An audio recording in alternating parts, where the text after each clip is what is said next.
ఇవాళ లేదు. మీరు ఒక్కసారి ఆలోచన చేయండి.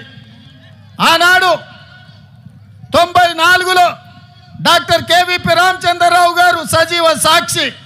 కాంగ్రెస్ పార్టీకి 26 సీట్లు వచ్చి ఎన్టీఆర్ యొక్క ప్రభావంలో కాంగ్రెస్ పార్టీకి ప్రధాన ప్రతిపక్ష హోదా కూడా 94లో రాలే.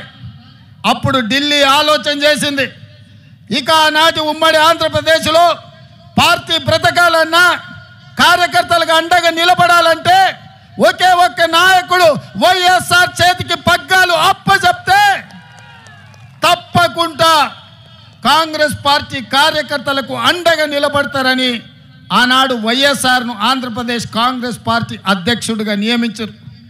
26 సీట్లతో మొదలైన ప్రయాణం 99లో 90 సీట్లకు వచ్చింది.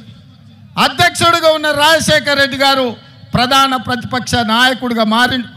ప్రధాన ప్రతిపక్ష నాయకుడిగా మారి ప్రజల తరఫున ప్రశ్నించే గొంతుకై ఆనాటి ప్రభుత్వాల మీద పోరాటం చేసి ప్రజల తరఫున నిలబడి చేవెళ్ళ నుంచి ఇచ్చాపురం వరకు ఎర్రటెండలో వారు పాదయాత్ర చేసి వారి కాళ్ళకు బొగ్గలై అవి పగిలిన ముక్కవోని దీక్షతో ఎర్రటెండల్లో 105 డిగ్రీల జ్వరం వచ్చిన ప్రజల కోసం పాదయాత్ర చేసిండు.